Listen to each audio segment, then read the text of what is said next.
Tax experts for global corporations are hot on the trail of loopholes in the sweeping tax law approved in December by President Donald Trump and Republicans in the U.S. Congress.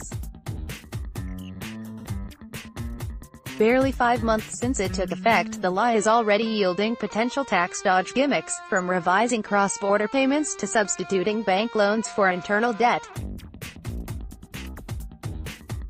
These fast-emerging strategies are designed mainly to blunt the impact of 3 new corporate taxes imposed by the law, said lawyers and consultants who help large, international companies minimize their taxes while staying within the letter of the law. Detailed guidance on the 3 taxes, which are extremely complex, is still pending from the Treasury Department and the U.S. Internal Revenue Service. As a result, actual deployment of the new strategies by multinational corporations is still likely months off. But discussions about ambiguities in the Republican legislation and how to exploit them is well underway in the tax planning industry, with the IRS and Treasury looking on warily.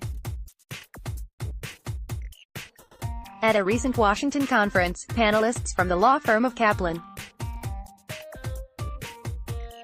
cost of goods sold normally covers raw material and labor expenses, but also other, less clear-cut expenses.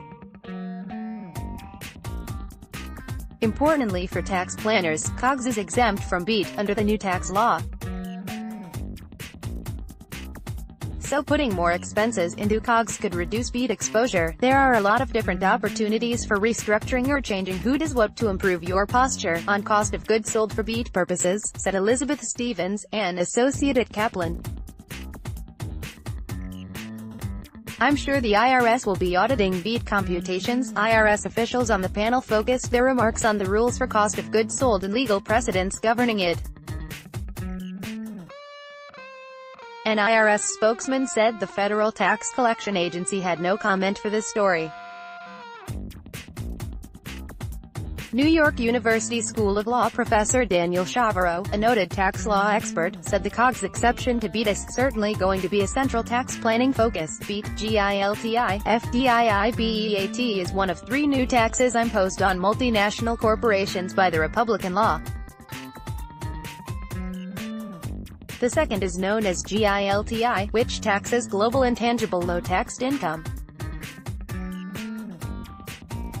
The third is known as FDII, a preferential tax on foreign-derived intangible income meant to favor U.S. domestic operations. Large technology and pharmaceutical companies are especially challenged by these new taxes because they tend to operate worldwide and are heavy users of globally mobile intellectual property, such as patents and trademarks, experts said. Taken together, the 3 provisions have injected numerous complexities into the tax code. Despite Republicans' original intentions to simplify the code through their legislation, there will be a lot of rough edges, which advisors and taxpayers will exploit, said Stephen Rosenthal, senior fellow at the Urban Brookings Tax Policy Center, a Washington think tank. The COGS loophole for BEAT is a straightforward gimmick, but I am unsure how or whether the IRS will stop it, he said. BEAT is meant to combat earnings stripping, which involves shifting U.S. earned profits abroad to foreign affiliates in low-tax countries. This is sometimes done via transfer payments of royalties or interest between U.S. and foreign affiliates. Another potential strategy to minimize BEAT could be for a U.S.-based company that shifts profits abroad through interest payments to borrow from banks in the future, rather than from foreign affiliates, because third-party interest payments are exempt from BEAT, experts said. These are just some of the publicly touted ideas. I am sure there are many more being touted privately, Rosenthal said.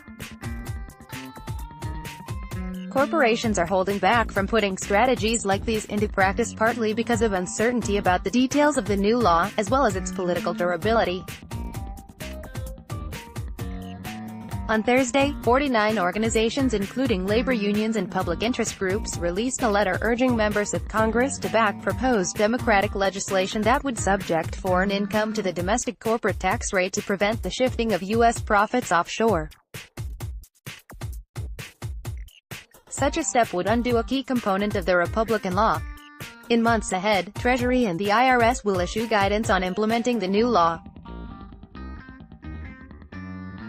At the same time, the upcoming November congressional elections present the possibility of gains in Congress by Democrats, who unanimously opposed the December bill and could try to roll it back. A lot of multinationals have been treading water.